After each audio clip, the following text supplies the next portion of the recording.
ang mga kwento ng pag-ibig, kwento ng buhay at kwento ng pag-asa dito sa Barangay Love Stories. Love Stories.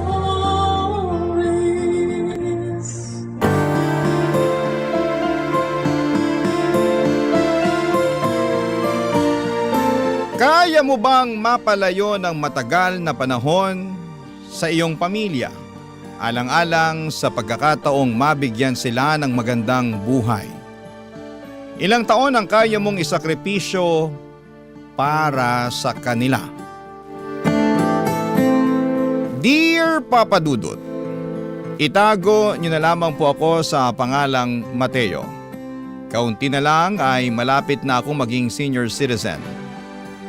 Dapat ay malakas pa ako at puno ng sigla.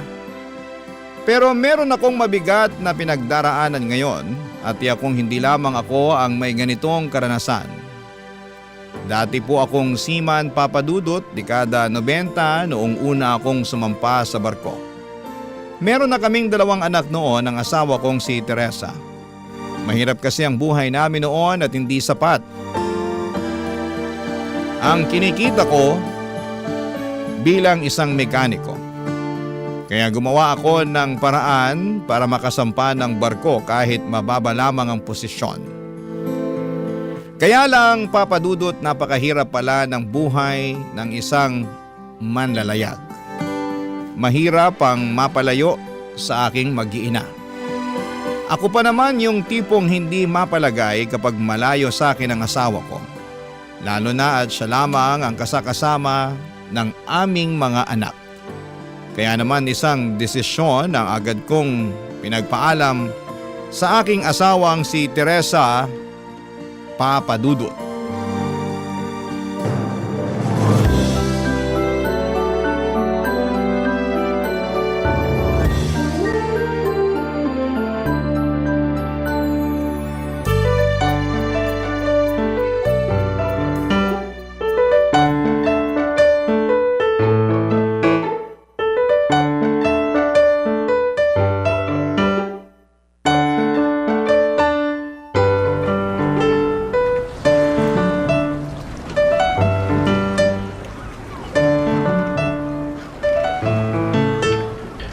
Kumusta ka na ba? Ayos nga lang ako. Tinanong mo na ako niyan kanina Pasensya na. Namimiss lang kasi kita Ako rin naman. Ay teka. Hindi pa ba mahal tong babayaran mo? Hindi, ayos lang. Ay, nga pala Teresa. Kaya pala ako napatawag meron akong gustong sabihin. Oh, ano yun? Iniisip ko kasi kung tapusin ko lang yung kontrata ko tapos dyan na ako sa atin. Dyan na lang ako magtatrabaho. Ano ka mo? Kasi ang hirap Hirap na ako. Hindi yung trabaho pero ang hirap mapalayo sa inyo. Ang tagal ko na sa trabahong to, hindi pa rin ako napapanatag. Hirap na nga ako matulog Lalo na sa tuwing naiisip kong ikaw lang ang kasama ng mga bata. Tapos kayo lang yung nasa bahay. Kung ano-ano pumapasok sa isip ko kasi dapat nandyan ako Dapat kasama niyo ako ng mga bata. Naku Mateo, magtigil ka nga.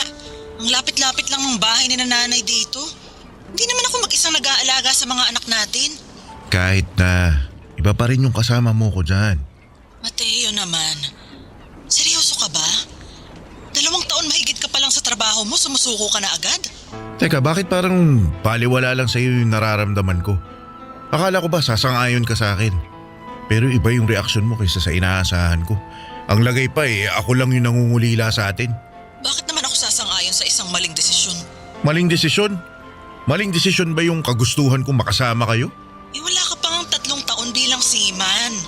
Wala pa tayong masyadong ipon, Mateo. Akala ko ba gusto mong makapagpatayo tayo ng sarili nating bahay? Paano mangyayari yun kung napakaaga mong sumuko dyan sa trabaho mo? Pwede naman ako maghanap ng ibang trabaho Yung trabaho kung saan makakasama ko kayo. At anong trabaho yon? Sige nga. Anong trabaho ang magbibigay sa'yo ng sweldo na gaya ng meron ka ngayon, ha? Meron yan. Wala! Walang ganon. Pwede ba, Mateo? Bakit hindi ka na lang magpasalamat na sa dinami-dami ng aplikante kasama ka sa mga natanggap? Hindi man mataas yung posisyon mo pero ang importante malaki ang sinisweldo mo, no? Teresa, Hindi ka uuwi. Hindi ka uuwi, Mateo, ha? Tiisin mo yung kalungkutan mo. Tatagan mo yung loob mo. Isipin mo yung kinabukasan ng mga bata, ng pamilya natin. Tsaka isa pa, hindi lang naman ikaw nagsasakripisyo eh. Ako rin. Mahirap maging solo parent, baka kala mo ha. kaya nga gusto Pero sa kong... kabila nun, hindi ako nagre-reklamo. Ginagawa ko pa rin ang responsibilidad ko bilang nanay. Kaya naman sana ganun ka rin. Tandaan mo, Mateo, marami kang pangako sa akin. At kailangan mong tuparin yun bilang isang padre de pamilya. Kaya hindi ka uuwi. Papa Dudut, maliit pa ang mga anak kong sina Mariel at Sabina noong mga panahong yon. Kalaunan nga ay nasundan sila ng isa pang bunso kong si Justin. Kaya lalong lumaki ang mga responsibilidad na kailangan kong punan. 3 bata ang kailangan kong pag-aralin. Pero bukod doon ay may iba pa akong kargo. Hindi lamang sa pamilya ko kundi pati sa pamilya ni Teresa. Nasa isang compound lang kasi ang tirahan namin at ang tirahan ng mga kapatid ni Teresa. Nang malaman nilang sasampa ako sa barko ay naging masaya sila para sa amin. Pero alam kong nag-aabang din ng maaari kong maitulong sa mga kanya-kanya nilang problemang pinansyal. Lalo na kapag umuuwi ako. Para silang mga ibong nag-aabang ng ihahagis kong patuka. Sa madaling salita ay marami ang mga taong umaasa sa akin, Papa Dudut. Kaya kahit parusa ng langit ang pagkakawalay ko kina Teresa ay wala akong magagawa kundi ang ipagpatuloy ang pagtatrabaho ko sa barko. Bawal akong magreklamo dahil mauuwi lamang kami sa away ng asawa ko.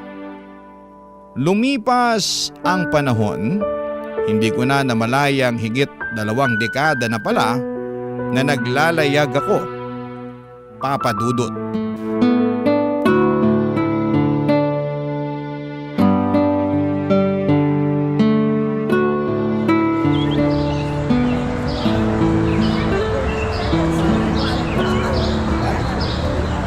Pambira naman itong lugar na ito eh.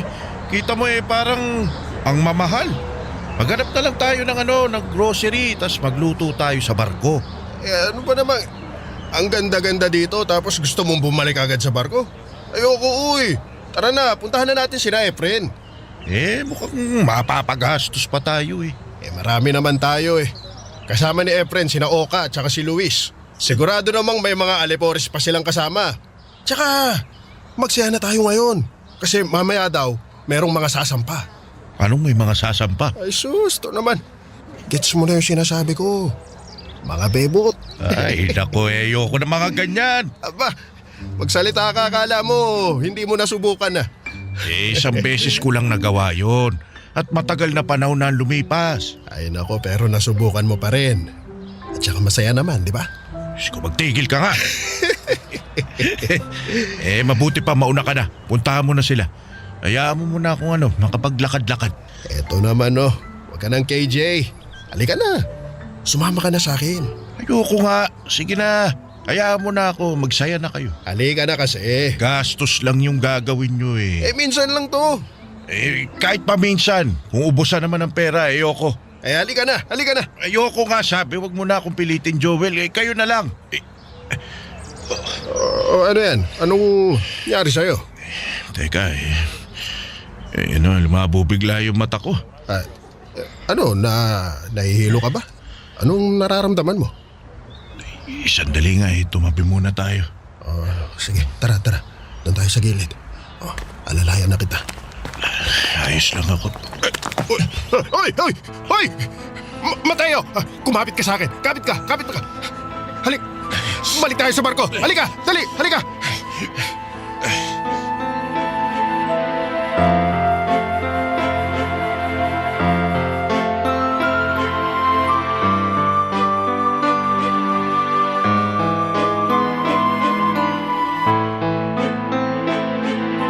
Alam na ba to na misis mo? Alam ba niya na sinabihan kang hindi na pwedeng magpatuloy dito dahil dyan sa sakit mo sa puso? Hindi pa Pambihira, kailan mo balak sabihin? Sa susunod na linggo ka na uuwi, di ba? Pagdaog natin ang Hong Kong, lilipad ka na pauwi ng Pinas. Dapat sabihan mo na asawa mo. Ewan ko ba? Hindi ko alam kung sasabihin ko pa ba o susurpresahin ko na lang. Sabihin mo, Mateo. Para malaman nila na may sakit ka at maalagaan ka nilang mabuti. Tsaka alam mo, ano rin yan yung... ano ba tawag doon? Yung blessing in disguise. Yan. Ano ka ba paano naman naging blessing ang pagkakaroon ng sakit?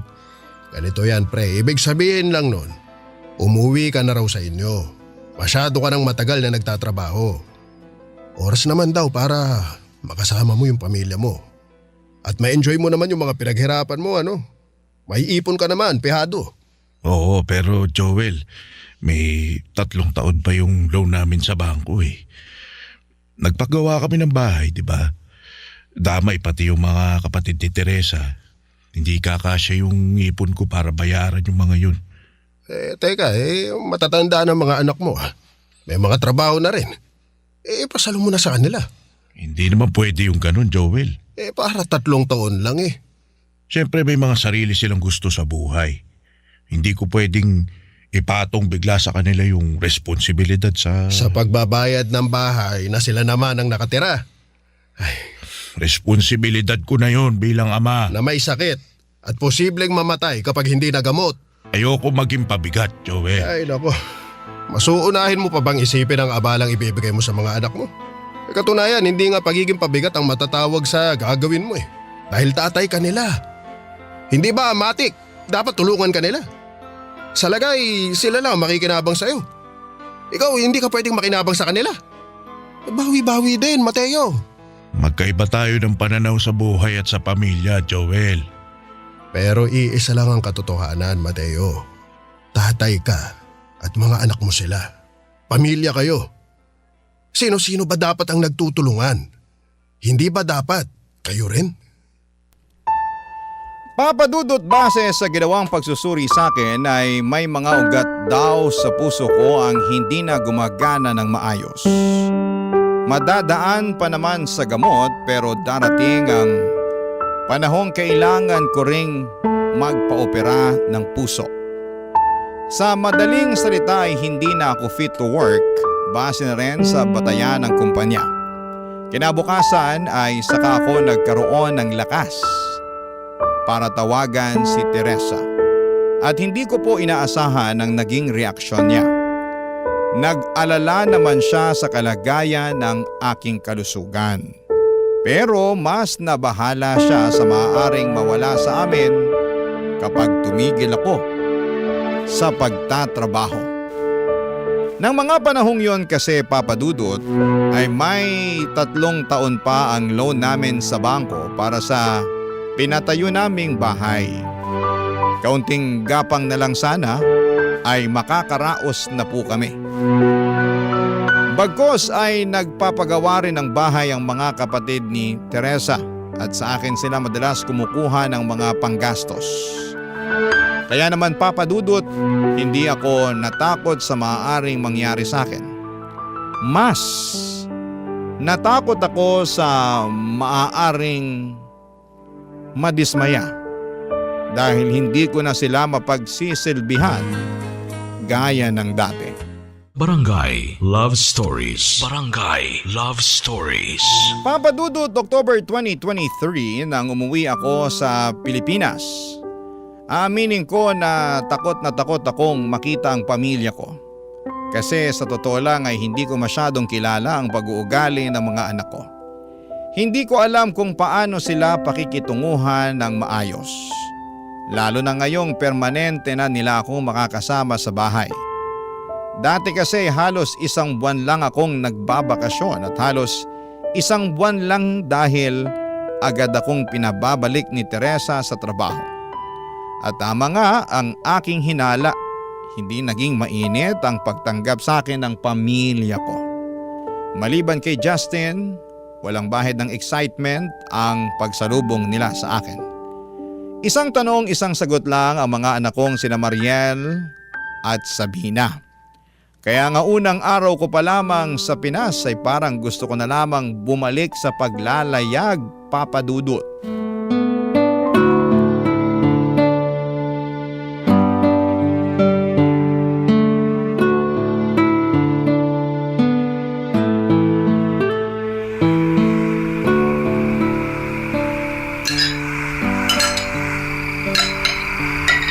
Justin, Po. kumain ka pa. Ang dami pang ulam. Opo, sige po. Ate, paabot ng pansit. Ay, teka. Thank you. Sabina, magkanin at ulam ka. Hindi yung puro pansit lang. Opo.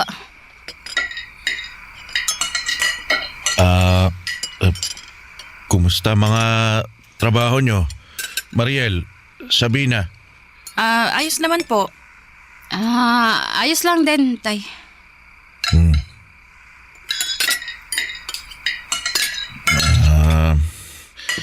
Masaya naman ba kayo sa mga trabaho nyo? Sakto lang. Eto si ate masaya. Andun yung jowa niya eh. Nahimik ka nga dyan. Hindi ka pa ba mag-aasawa, Mariel? Pwede naman na sa edad mo na yan Mag-iipon muna ako, Tay. Mukhang matagal pa nga eh. Lalo na ngayon, may kailangan pa palang bayarang bahay. Mariel. Totoo naman po Mag-aambagan kami ni Sabina at Justin. Oo nga, pero hindi ito ang oras para pag-usapan yan. Kararating lang ng tatay nyo. Magsaya muna tayo. Saka na yung problema. Magsaya? Mariel, Uy, ate. nag-usap na tayo, Mariel ha. Umayos ka. Sorry po, pa. Pagod lang. Galing trabaho. Ayos lang, nak. Ayos lang. Pag-uusapan naman talaga natin yung tungkol dito sa bahay. Oo, pero bukas na yan. Kararating mo palang, Mateo eh. Ang dapat sa'yo magpahinga, lalo na't may kondisyon kang kailangan bantayan. Kaya kayong tatlo, Mariel, Sabina, Justin, ayoko munang pag-usapan ng kahit anong problema sa unang araw ng tatay nyo dito. Hayaan nyo munang mag-relax yung tatay ninyo. Naiintindihan nyo ba? Opo. Yes, ma.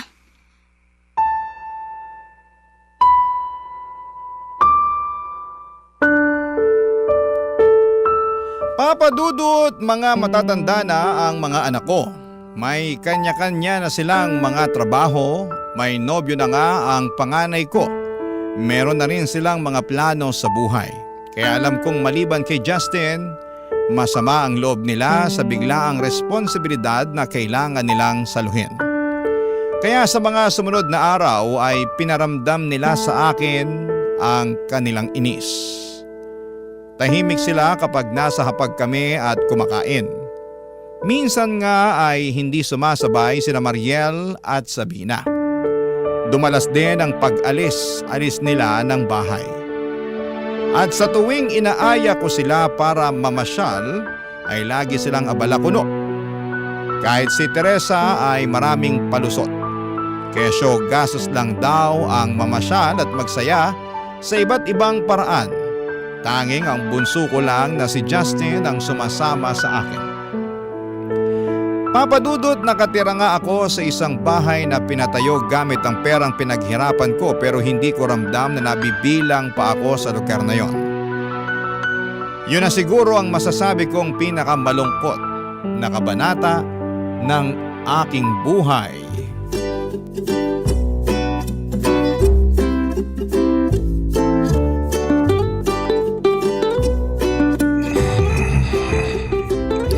Oy, Justin, nakakarami ka na. Ako naman. Tapos po ako na. Sino may request dyan? Bakit ba ang ingay-ingay? Manahimik ka nga. Di ka naman Kita na nagpapahinga yung tao eh. Oy, Justin, paabot na Sino ba yung mga yon? Bakit ang ingay-ingay nila? everyone. Sandali nga. This song is dedicated sa mga minahal. Pero konti lang. Ginawa, pero hindi inasama. Turo ako ng leksyon tong mga ulupong na to. Hoy! Hoy! Tay? Bakit ang ingay-ingay nyo? Kita nang natutulog ako eh. Nagawa nyo pa talaga mag-videoke this oras na ng gabi.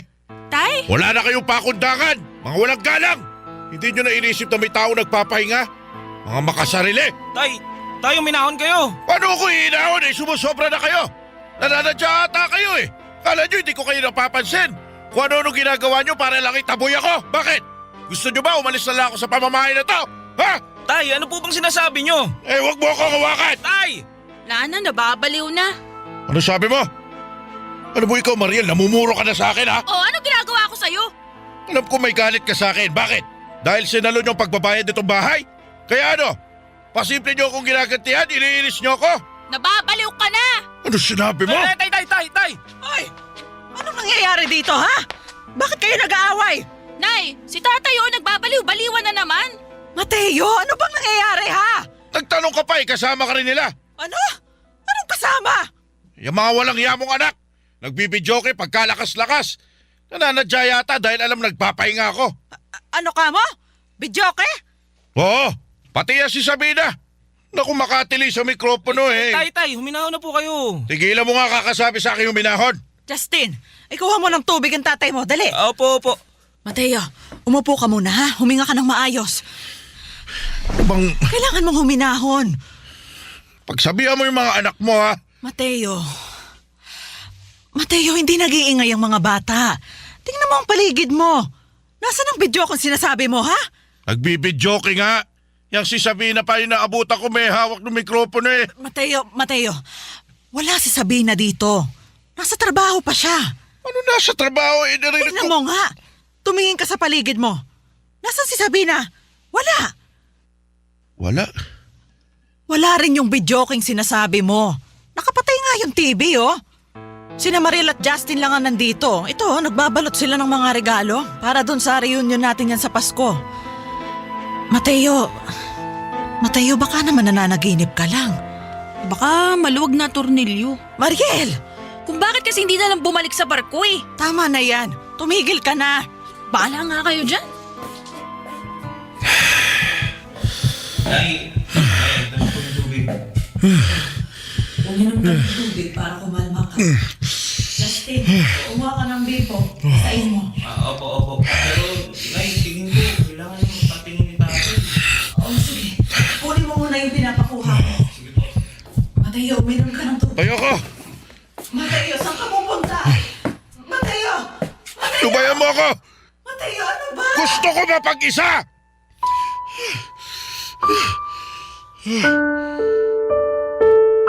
Papadudot ng mga panahong yon ay may mga kakaibang nangyayari sa akin.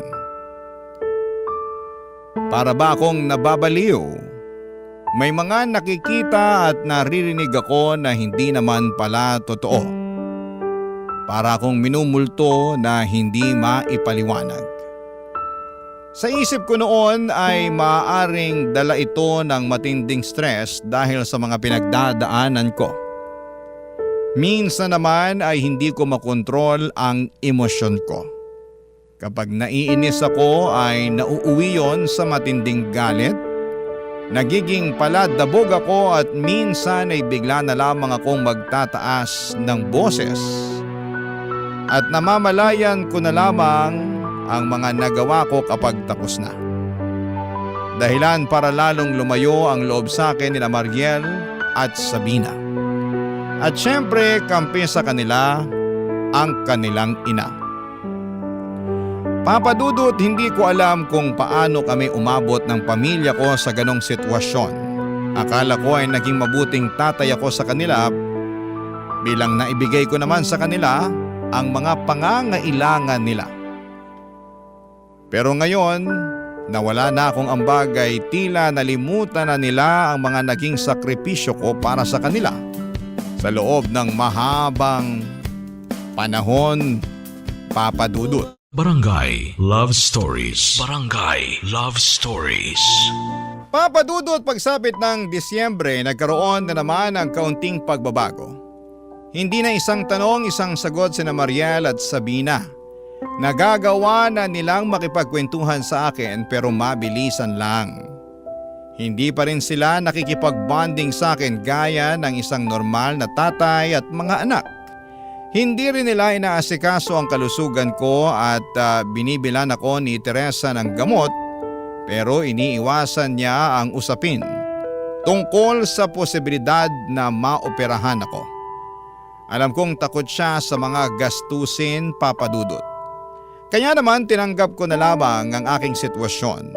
Bahala na ang Diyos kung magiging maayos pa ang pakikitungo nila sa akin. Tatahimik na lamang ako para hindi na makadagdag pa sa kanilang mga iisipin. Hanggang isang araw, kumakain kami ng tanghalian nang bigla naming mapag-usapan ng mga kamag-anak naming dadalo sa Pasko. At isa sa mga kamag-anak namin ay tulad kong matagal nang nagtatrabaho sa malayong lugar. Kaya lang nagloko ito at nagkaroon ng anak sa ibang babae.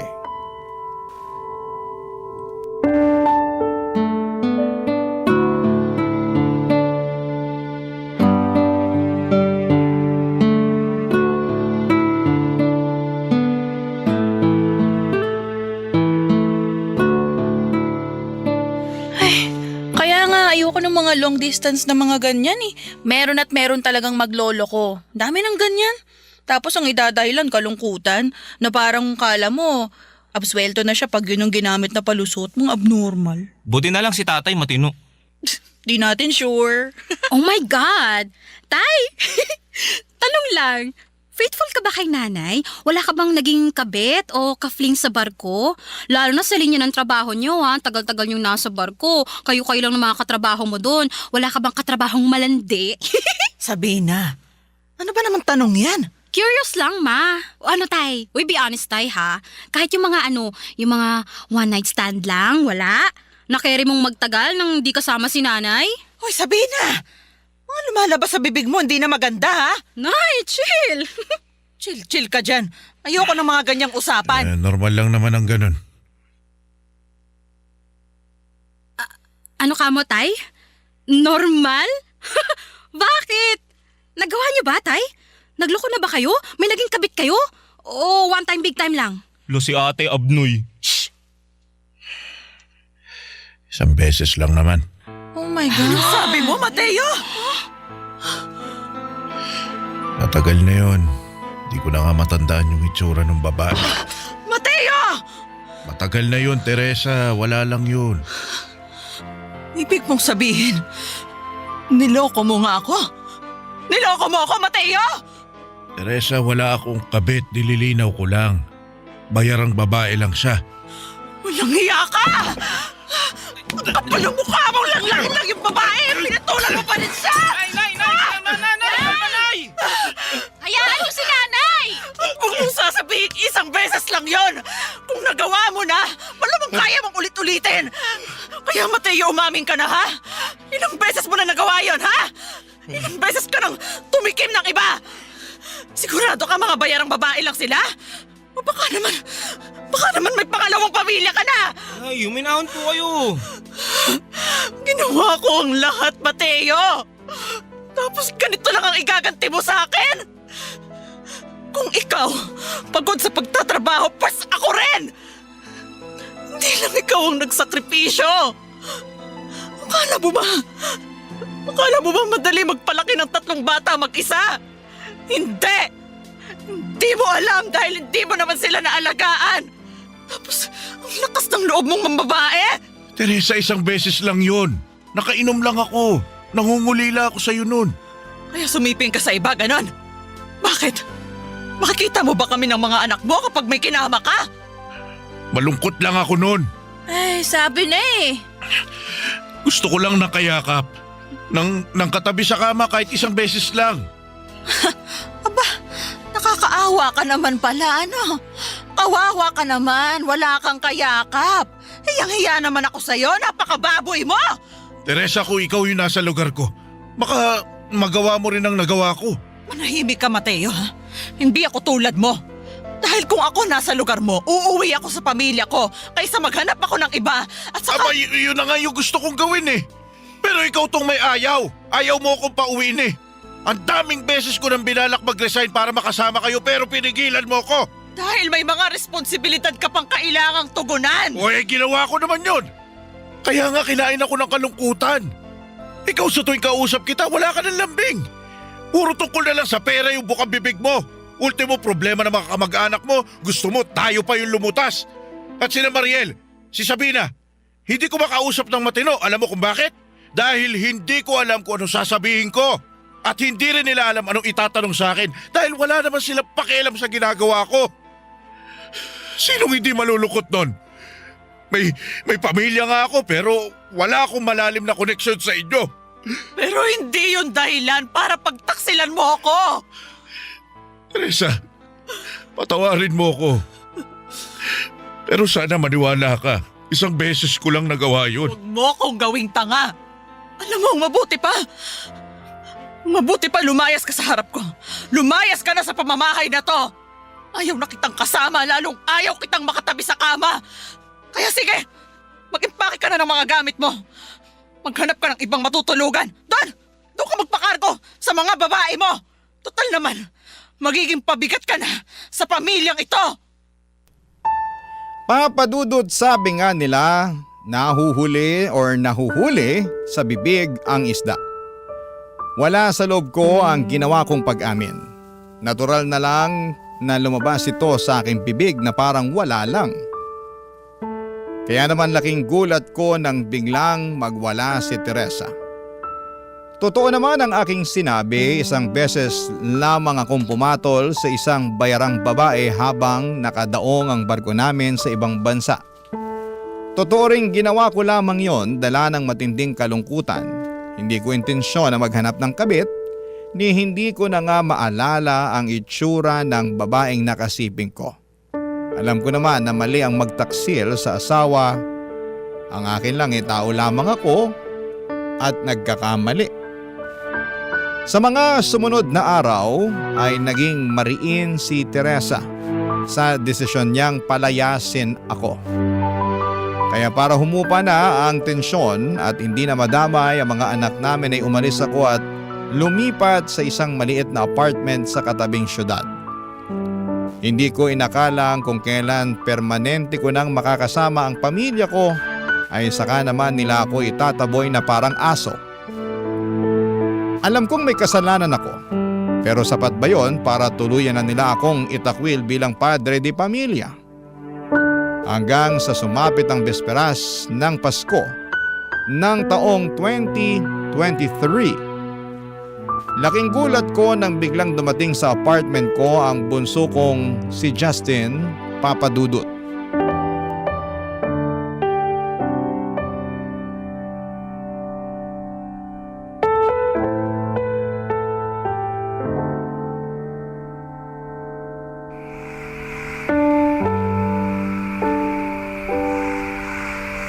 Nga pala, may dala akong pagkain tayo. Mga handa sa bahay. Pag Noche Buena natin mamaya, may pansit, barbecue, inihaw na manok, tsaka buko pandan. Buti, di natapon. May kare-kare pa sana kaso naubusan na ako ng ganitong lalagyanan eh. Tsaka di ako makadekwat, nakabantay si Chang Loring. Kala mo mauubusan. Teka, dito ka ba magno-Noche Buena? Opo. Paano yung nanay mo? Madami naman sila dun eh. Kayo wala kayong kasama. Kaya dito na lang ako. Sandali, ano yung dala mo? Bakit may maleta ka? Ito. Mga damit ko, tay. Tsaka ilang gamit. Mga damit? Bakit ka may dalang mga damit? Kasi plano kong dumito muna ako eh. Anong ibig mo sabihin? Ditira muna ako dito. Dito sa apartment mo. Naku, baka magalit yung nanay mo. Tapos na. Nagalit na. Nabatukan pa nga ako eh. Pero wala naman siya magagawa. Bakit dito ka titira, anak? Para makasama ko kayo, tay. Para maalagaan ko kayo. Di lang ako ngayong Pasko nandito, tay. Hanggang bagong taon pa. Actually, hanggang Pasko pa sa susunod na taon. At yung susunod pa. Teka, nagugutom ka na ba, tay? Gusto mo kain na tayo? Para inom-inom na lang mamaya ang ating gabi. Sandali lang, Justin ha. Oh?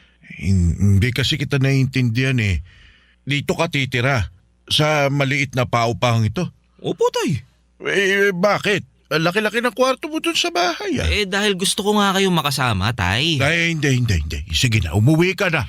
Umuwi ka. Doon sa atin, doon ka sa nanay mo. Samahan mo yung mga kapatid mo. Madami na sila dun eh. Hindi ka pwede rito. Bakit hindi? Ang tagal-tagal ko nang hinintay yung pagkakataong to eh. Ang makasama kayo ng matagal. Yung magkakilanlan pa tayo. Tay, pinanganak na ako't lahat-lahat. Nasa barko na kayo eh. Minsan sa 1 taon ko lang kayo makasama. Mabilisan pa. Kaya ngayon permanente na kayong nandito. Susunggaban ko na yung oportunidad na mapalapit pa sa inyo. Pero anak, alam mo naman yung sitwasyon natin eh. Tay, alam ko pong may problema kayo ni nanay. Pero tsaka namang pansamantala lang yun. Ang importante, tay, may kasama kayo ngayong Pasko. Kung hindi pa kaya ni nanay at ni na ate patawarin kayo, pues iba ako. Kasi parehas lang tayo, tay. Parehas lang tayo nangungulila. Ikaw sa pamilya mo. Ako naman sa tatay ko. Kaya huwag niyo na pong questionin kung bakit ako nandito, tay. Ang mahalaga, malaman niyo na hindi kayo nag-iisa at meron pa rin nagmamahal sa inyo. Sa kabila ng inyong pagkakasala. Papa Dudut, abot langit talaga ang tuwa ko nang makita ko si Justin. Mangiyak-ngiyak ako sa sobrang saya. Masyado kasing nakatuon ang atensyon ko kina Teresa, Mariel at Sabina o yung mga taong may galit sa akin. Hindi ko napansin na may isa nga palang tao na sabik na makasama ako. At laking pasasalamat ko talaga sa Diyos dahil hindi ako mag-isang magdiriwang ng Kapaskuhan. Kasama ko ang anak kong tanggap ang lahat sa akin. Papa Dudut, hindi pa rito natatapos ang kwento ng aming pamilya. Marami pa kaming mga pagsubok na mga pinagdaanan. Pero dalangin ko para sa inyong mga tagapakinig, naway wala sa kanila ang mag-isa ngayong Pasko. Kung malayo man kayo sa inyong pamilya o kaya ay may hidwaan gaya ng sa amin, ay alalahanin nyo na meron pa ring mga tao na nagmamahal sa inyo. Hanapin pa rin ang mga biyaya ng Diyos kahit na maliit na bagay sa halip na magpakalunod sa matinding kalungkutan. Hanggang dito na lamang po muna ang aking kwento. Sana'y subaybayan niyo po ang mga sumunod na nangyari sa aking kwento. Maraming salamat po sa pakikinig at maligayang Pasko mga kabarangay. Ang inyong kapuso at kabarangay forever, Mateo. Anong say mo sa Barangay Love Stories na ito? Pagkwentuhan natin sa comment section yan.